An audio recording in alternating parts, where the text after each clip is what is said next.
চিকিৎসার নামে সুন্দরী মহিলার আপত্তিকর স্থানে স্পর্শ করার কারণে গণদোলাই খাচ্ছেন এই কথিত কবিরাজ। আমরা এই বিষয়টি আপনাদের সুন্দরভাবে উপস্থাপন করার জন্য এর মধ্যে যা আছে বিস্তারিত জানানোর জন্য তাদের কাছে যাচ্ছি। আচ্ছা, আপনি একটু থামুন প্লিজ। এই কবিরাজকে আপনি মারধর করছেন কেন? আপনারা এবেন মারছেন কেন? সাদে মারতাছি। হ্যাঁ ভাই, কয়দিন আগে আমার পেটের ব্যথা, প্রচুর পেটের ব্যথা। আমি ভাবছিলাম গ্যাস্ট্রিকের ব্যথা, কত ওষুধ খাইছি, কত চিকিৎসা করছি, না আমার ভালো হইতেছে না। পরে আমি শুনছি এই ভণ্ড কবিরাজ দেখতেছি না, ভণ্ডামি, এই ভণ্ডামির কাছে আইছি। তো ভাই আমার পেটের একটু সমস্যা, আপনি যে কোনো একটা ওষুধ দেন। আমি চিকিৎসা করছি, ভালো হয় না। কবিরাজি ওষুধ আছে না, তোমার গাছ গোছার ওষুধ আছে, আমি তো ভাবছি তাই মনে হয়। ও মা, কিসের কি চিকিৎসা করবো এমন এক জায়গায় হাত দিছে বলার মতো না। ঠিক আছে, এটা তো আপনারা খুলে কইতে পারবেন, লজ্জার বিষয় না যে করা যায়। তাহলে লুচ্চামি বয় এক ঠ্যাং গেছে কব পরে, এবার লুচ্চামি করার বয়স আছে? আচ্ছা থামুন। আচ্ছা, আপনি কে? আমি ছেলের বউ।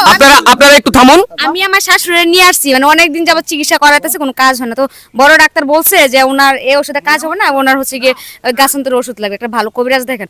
ভালো কবিরাজ দেখে দেখেন বন্ডর হাতে পড়ছে, জানতাম না যে এত বড় বন্ড আমাদের চোখের সামনে। এই কাজটা কেমনে করলো বলেন দেখি? আচ্ছা, উনি যে কাজটা করেছে অবশ্যই সত্যি হলো এটা জঘন্যতম কাজ। আপনিও কি চিকিৎসার জন্য এসেছেন? আপনি কি? ভাই আমি ওনার মেয়ে। ও আচ্ছা, আমার ননদ হয়। আমরা অনেক জায়গায় চিকিৎসা করাইছি, ঢাকায় বড় বড় ডাক্তার দেখাইছি, কিন্তু আমার মায়ের পেটের ব্যথা ভালো হয়নি। পরে একজন বলল যে এখানে একটা ভালো কবিরাজ আছে, কবিরাজের কাছে নিয়ে যাও। তো নিয়ে আসলাম, নিয়ে আসার পরে বারবার মানে কেমন জানি করতেছে। আমরা বুঝতে পেরেছি। আসলে সেই কবিরাজের কাছে যাওয়ার আগে আমরা আরো দু একজনের কাছে জিজ্ঞেস করি আসলে ঘটনার সত্যতা কতটুকু রয়েছে। আপনারা এখানে এসেছেন, আপনারা ওনাকে মারধর করেছেন। আপনারা কি এর আগে শুনেছেন যে ওনার চরিত্রে প্রবলেম আছে, যা মেয়েদের সাথে উনি অশালীন আচরণ করে? আমরা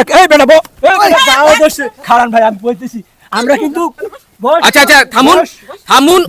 ওনারা অন্যায় করলে আইন বিচার করবে। হ্যাঁ পালাবেন। হ্যাঁ বলুন।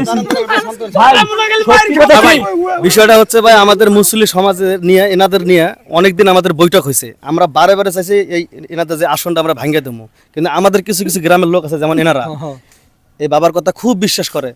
যতবারে ভাঙতে এসে ততবারে ভাঙতে দেয় নাই, কিন্তু আজকে ওনারা বুঝতেছে যে আসলে বাবা ভণ্ড।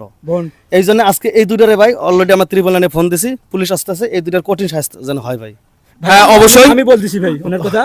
আমরা কিন্তু এদের রিপোর্ট পাইছিলাম খারাপ, এদের কিন্তু অনেক ভক্ত আছে, ওদেরকে গুরু পীর মানে, ওদের জন্য আমরা কিছু করতে পারি না। আজকে হাতে নাতে প্রমাণ পাইছি। আচ্ছা ঠিক আছে, আপনাদের কথা এরপরে শুনবো। আগে সেই বাবার কাছে যাচ্ছি, যিনি ফকির কবিরাজ চিকিৎসক। আপনার নামে যে অভিযোগ উঠেছে, আপনি এই রমণীর আপত্তিকর স্থানে স্পর্শ করে ধোলাই খেয়েছেন, সত্যি কথা বলুন।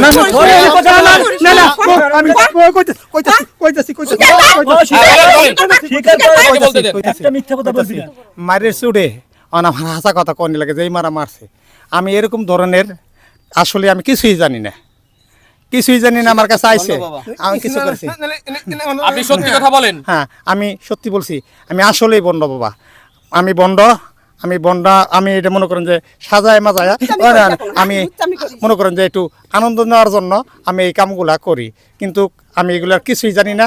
ভালো মন্দ যারা হোক আমি কিছুই বুঝি না, কিন্তু ভালো মানুষের কাছে না যায় আমার মতন বন্ডদের কাছে এরা আহে। এরা বুঝলো না যে সমাজে ভালো মানুষ কেডা, খারাপ মানুষ কেডা। আপনি খারাপ মানুষ হলেও আপনি একটা কথা সত্যি কথা বলেছেন, যেটা অনেক মানুষ রয়েছে যারা ডাক্তারের কাছে না গিয়ে এরকম ফকির কবিরাজের কাছে যায় চিকিৎসা করার জন্য, কিন্তু এটা ভুল।